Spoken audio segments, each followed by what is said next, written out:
All right, everybody, I'd like to go ahead and thank you for being here as well. At this point, I'll go ahead and get started with our presentation. Okay, so today I'll be talking to you about the Florida Assessment of Student Thinking, which is now our FAST ELA assessment. And again, my name is Dominique Crapel, and I am a secondary ELA specialist for the district. Okay.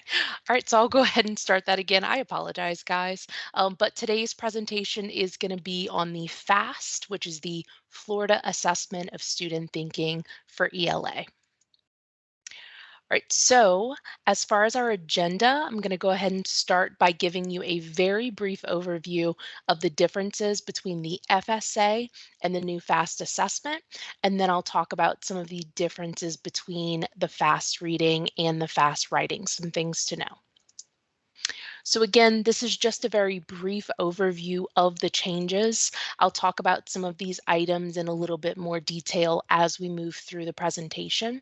So one of the things that's different between the FSA reading and the new FAST reading test is that the FSA was a set of fixed items, which means that every student who took the test took almost the exact same test unless there were some accommodations.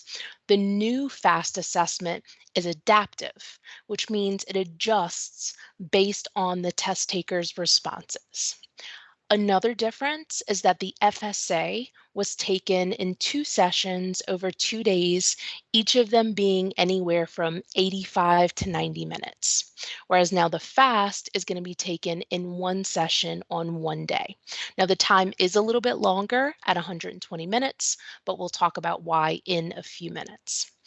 As far as item numbers, the FSA was about 56 to 66 questions, whereas our new FAST assessment should only be about 35 to 40. As far as the writing assessment, the major change from last year to now is really just the rubric.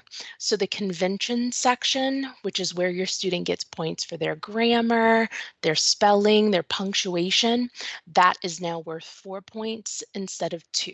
So the rubric has only changed by those 2 points.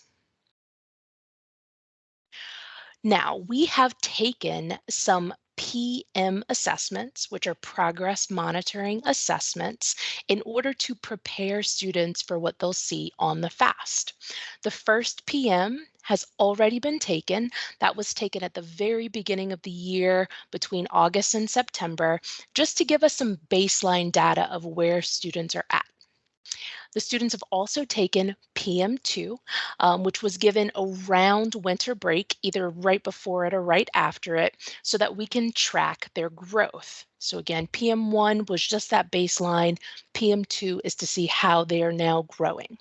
PM3 is going to be their final assessment.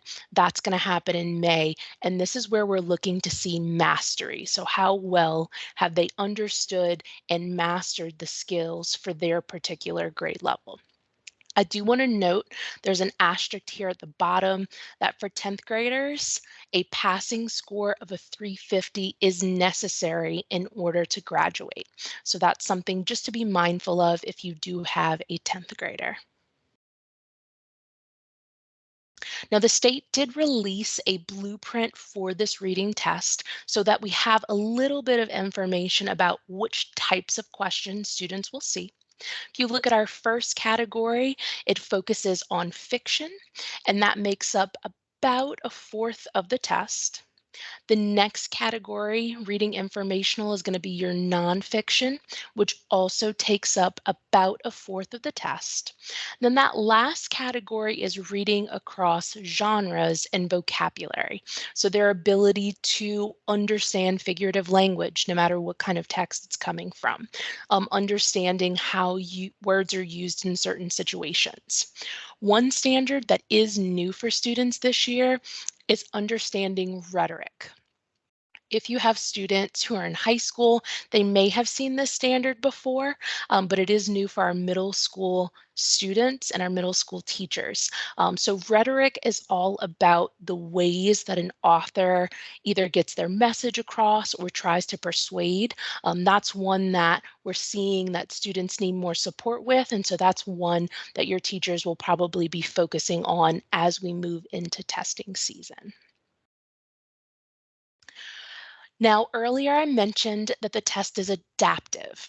And so to give you a little bit more information, it means that as a student answers questions correctly, their test becomes progressively harder. If a student is answering questions incorrectly, the test becomes a little bit less difficult, but still appropriate for their grade band. And ultimately, if your student is answering more difficult questions more correctly, they will earn a higher score than a student who answered the same number of questions but answered them incorrectly. As far as accommodations, your student will still get accommodations for anything in their IEP. So that could be a paper-based form that has different print sizes, braille, or just one item per page.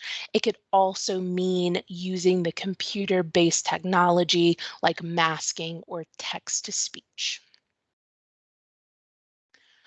Now, again, this is going to be administered in one session on one day. Up until this point, for PM1 and PM2, students have had about 90 minutes to practice. For the actual FAST test itself, which is our PM3, they are going to have about 120 minutes, so about 2 hours.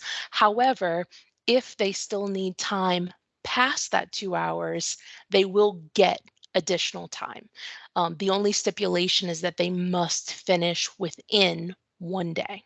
So if they start the test that day, they must finish the test that day. I also want to note that the only reason this assessment is a little bit longer than the previous PMs is because there will be field items tested in this session. So they may see more than that 40 questions, but it's in order to field test for next and future years. Now, at this point, I would like to go live and show you a resource for helping your student with the FAST reading assessment. Now, unfortunately, this program is not supported by mobile devices, so the only way you'll be able to log into it is by getting on a desktop or a laptop. If you would like to join me, I'm going to be on flfast.org/families.html. And I'll actually drop that in the chat as well so that you can just click on it if you would like to join me there. All right. So if you look at my screen, this is what the flfast.org website looks like. Again, this is a page specifically for students and families. So we're going to scroll down a little bit and you'll see that you can view sample items for pre-K 2 or sample tests and items for grades 3 through 10. So I'm going to go ahead and click that. When you click it, it'll automatically take you to a guest profile in order to see this platform. So you don't have to select anything or do anything special. You can simply click sign in. From there, it'll ask you which grade level you'd like to see. So for this example, I'm going to go ahead and choose 7th grade. When you click on this, you'll see there are writing sample items and reading sample items. I'm going to start with reading. From there, you'll see the different accommodations or accessibility settings that your student may have depending on their IEP accommodations. I'm just going to go ahead and click select. This next page gives you more information about the different test settings and about the functionality of the program itself. If you click on it, it'll give you some more information. And at this point, I'm going to go ahead and click Begin Test Now. So this brings you to an actual sample passage with actual questions. I just want to click through a few so that you get an idea of what this program can show you. So this first question is your basic multiple choice. I'm going to randomly select one. As I move from question 1 to 2, you'll see that a little green check mark indicates that I've answered it. This next question is a hot text question. It's called that because students will answer it by clicking on the text itself. Now, this may be new to you, but it is the same types of questions that your students have seen before. Moving into 3, you'll see 3 is a multiple select question, and in bold, we see that it needs 2 statements. If you look and see, I've only selected one answer here, and when I click to 4, I don't see that green check mark because I have not completed that question. So if I go back to it, click a second answer, and move into 4, we'll see that check mark. Right, 5 is one of our evidence-based selected responses, so a part A and a part B. 6 will also be one of those part A, part Bs. Then this last sample question is a table match. So this requires students to read evidence from the text and make some decisions, clicking on boxes and checking off which things they think match which answers. So again, this is just a sample set of questions. It is by no means an actual practice test. It's just to give you a feel for the platform and the different question types that you'll see. So at this point, I'll go ahead and close out of this and hop back into our presentation. So again, if you'd like to take a shot, a little picture or a screenshot of that website, you're welcome to do so. It is available to you again in the chat, but this is a great hub for resources for you and your student. Once that PM3 has been taken, you are going to see some provisional scores available to you that are linked to that same FSA score that you're used to. So that 1 through 5 scale you will see for this assessment as well. Once you actually log in and see all of the details in the report, you'll see the overall score, scale score, their achievement level, and their percentile rank. As far as teachers, they're going to see these results returned to them by benchmark. You can access your student scores on that same website, linked to the family portal.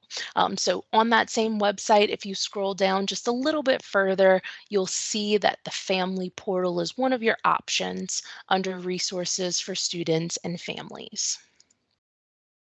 When you click on that family portal, it'll bring you to a screen that looks like this. The expectation is that those PM3 results should be available to you within 2 weeks of your student taking the assessment.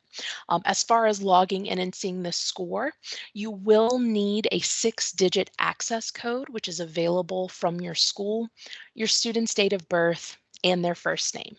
All of that information will get you into their results. Once you log in, this is what you can expect the score sheet to look like. As you can see in purple, you have the FAST ELA reading test. As you can see in orange, that would be their FAST mathematics test. So available on this one screen, you see their actual score. You see how and where it falls in that FSA style 1 through 5 score. And if you click on download a detailed report, you get more information about which benchmarks they're doing well on, which they might have struggled in, and what kind of percentile ranking they belong to. Now we're going to transition into the FAST writing assessment.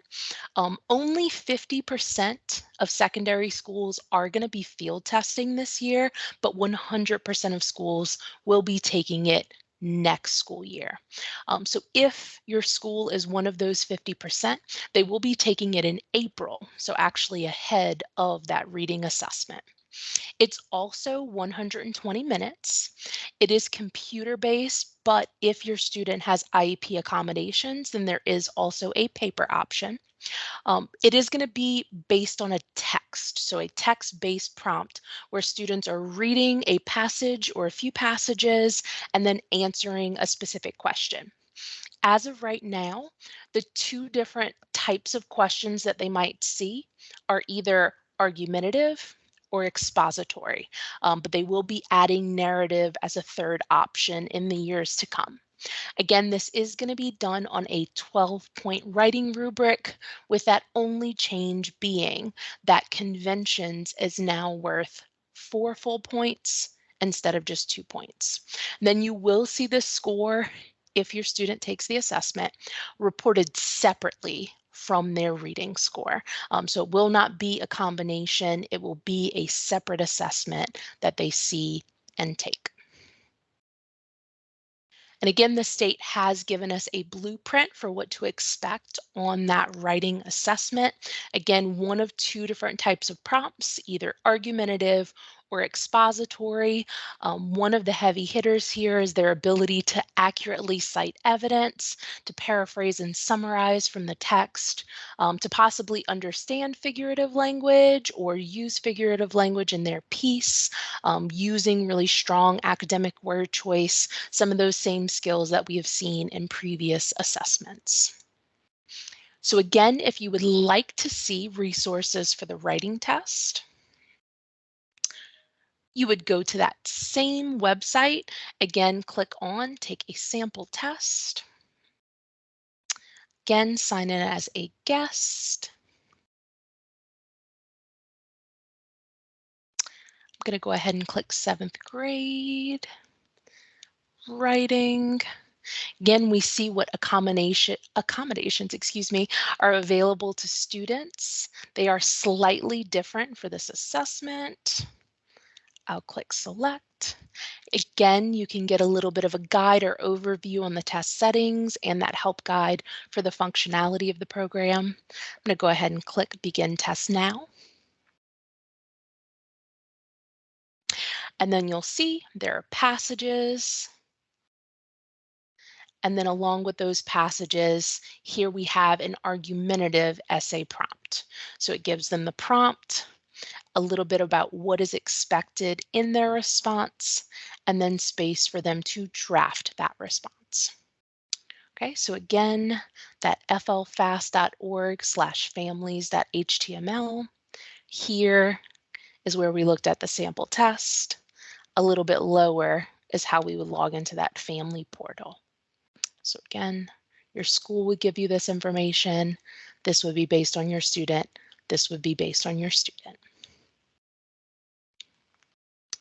Okay. Now, as far as supports and resources for schools, there are a couple of things that are happening at the district level in order to make sure your students are prepared for this assessment. One of those is that we have created best standard aligned district assessments so that we can continue to monitor progress as students move throughout the year. We've also embedded some mock writing assessments into the ELA curriculum so that they can get that practice at seeing a stimulus passage and writing about it, either expository or argumentatively. And then lastly, we've created some best standard aligned tutoring resources so that students can get specific targeted help on the benchmarks that they need the most support with. So all three of these are available to your teachers and to your students as some additional district level resources. At this point, we are coming to the conclusion of the presentation. Again, my name is Dominique Kerpel. Also have my email on the screen there for you in case you have some additional questions after this meeting. I've also linked some more FAST assessment information. It gives you more or less an overview of some of the things that we've talked about today, but it's great to have handy in case you find yourself having some questions.